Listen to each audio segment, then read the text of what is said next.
উড়িষ্যায় কাজে গিয়ে মুর্শিদাবাদের সুতির পরিযায়ী শ্রমিকের নৃশংস পরিণতিতে চড়ছে রাজনীতির পারদ। শুক্রবার সকালে গ্রামে ফিরেছে জুয়েল রানার কফিনবন্দি নিথর দেহ। সেখানে দেখা যায় বাম, কংগ্রেস, তৃণমূল নেতৃত্বকে। কেন ভিন রাজ্যে এমন পরিণতি পরিযায়ীর, তা নিয়ে বিজেপিকেই কাঠগড়ায় তুলছে তৃণমূল। পাশাপাশি শ্রমিক পরিবারের পাশে থাকার আশ্বাস দিচ্ছেন তৃণমূল নেতৃত্ব। যেখানে ডবল ইঞ্জিনের সরকার আছে সেখানে ঘটনা ঘটছে। আমি একটা কথাই বলতে চাই কি, ডবল ইঞ্জিনের সরকার কিংবা বাংলায় যারা নেতৃত্ব দিচ্ছেন বিজেপি হয়ে, তাদের কি চোখে পর্দা লাগানো আছে? তাদের কি কান বন্ধ আছে? তারা কি শুনতে পায় না, দেখতে পায় না কি আমাদের বিজেপি শাসিত রাজ্যগুলোতে এরকম ঘটনা ঘটেছে? তাই জন্য বাংলার মানুষ তাদেরকে ধিক্কার জানায়। আমাদের বাংলার মাননীয় মুখ্যমন্ত্রী মমতা বন্দ্যোপাধ্যায় সোহেল রানার পরিবারের পাশে আছেন, তার ব্যবস্থা করেছেন সমস্ত কিছু।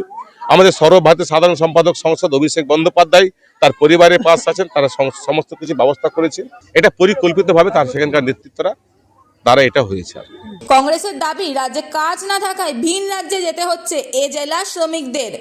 রাজ্য সরকারের পক্ষ থেকে নিহত পরিযায়ী পরিবারকে ক্ষতিপূরণ ও চাকরির দাবি জানিয়েছে কংগ্রেস নেতৃত্ব। উড়িষ্যায় যবে থেকে ডাবল ইঞ্জিনের সরকার এসছে তথাকথিত, তখন থেকে অত্যাচার শুরু হয়েছে। বাংলা ভাষায় কথা বললে বাংলাদেশে দেখে দেওয়া এবং নাম ধরে ধরে তাদের উপর পার্টিকুলার একটা সম্প্রদায়ের উপর অত্যাচার করা। এক্ষেত্রে রাজ্য সরকার তা দায়ী এড়াতে পারে না। কেন এড়াতে পারে না? 15 বছর ধরে আপনি সরকারে আছেন, উন্নয়নের পাঁচালী প্রচার করছেন, কিন্তু আজও পর্যন্ত মুর্শিদাবাদ জেলায় কোনো শিল্প তৈরি করতে পারলেন না, কলকারখানা তৈরি করতে পারলেন না। যদি একটা শিল্প তৈরি হতো বা কলকারখানা তৈরি হতো, তাহলে এলাকায় কাজ করতে কর্মসংস্থান ব্যবস্থা হতো। কিন্তু যে কারণে, যে সংসারের কারণে তাকে আজকে প্রায় 1000 কিলোমিটার পথ পাড়ি দিয়ে উড়িষ্যা কাজ করতে যেতে হয়েছিল, অন্তত তাই ক্ষতিপূরণে আর্থিকভাবে ব্যবস্থা করা এবং তার পরিবারে একজন কর্মসংস্থান ব্যবস্থা করা, এটা আমাদের দাবি তুলেছি কংগ্রেসের পক্ষ থেকে।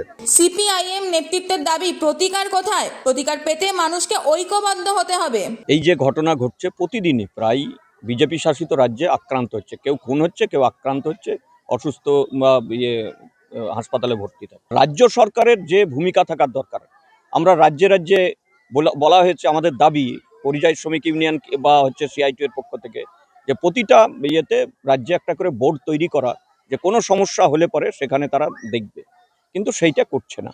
ফলে এর প্রতিকার আমাদেরকে করতে হবে এবং মানুষকে ঐক্যবদ্ধ হয়ে এই প্রতিকার করতে হবে বিজেপিকে। জুয়েলের মর্মান্তিক পরিণতিতে ক্ষোভে ফুঁসছেন এলাকার বাসিন্দারাও। গ্রামে বহু মানুষ ভিন রাজ্যে পরিযায়ী শ্রমিকের কাজ করেন। কি চাইছেন এলাকার পরিযায়ীরা? বাইরে যাচ্ছে, এভাবে তো অত্যাচার করা উচিত নয়। আমরা তো শান্তিভাবে কাজ করতে চাই। তো আমরা যে ছেলে পেলেগুলো মারছে ধরছে, তো আমাদের তো কলকাতা উড়িষ্যাতে লোক আছে, তো মমতা ব্যানার্জি কি করতে চায়? তোমাদের কিছু করছে না, তো হাত গুতে বসে থাকলে হবে? ভোটের সময় ভোট নিচ্ছে আর ওখানে বসে থাকলে হবে? আর মোদি সাহেব ই করছে, হাত মিলাচ্ছে। তা আমাদের শ্রমিকগুলো কি করবে? চাকরি নাই, কোনো কাজ নেই, বেঙ্গলে কি করবে? উড়িষ্যা কি করবে?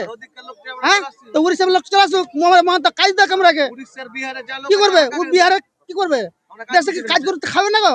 মমতা খেতে দেবে নাকি? তোমার চাকরি দিচ্ছে না, কোনো ফ্যাক্টরি নাকি, কি করে কাজ করবো? তো আমাদের কেন্দ্রীয় সরকার কিংবা পশ্চিমবাংলার যে মুখ্যমন্ত্রী মমতা সরকার, তাদের উপরে কোনো একটা স্টেপ নাই না কেন? তাদের সাথে এতে আলোচনায় বসে না কেন?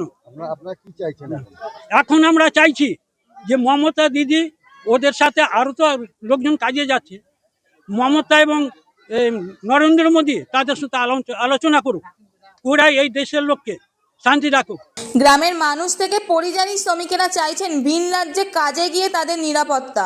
এখন দেখার পরিযায়ীদের দুর্দশা থেকে মুক্তি মেলে কবে। Bureau report, imagine community media.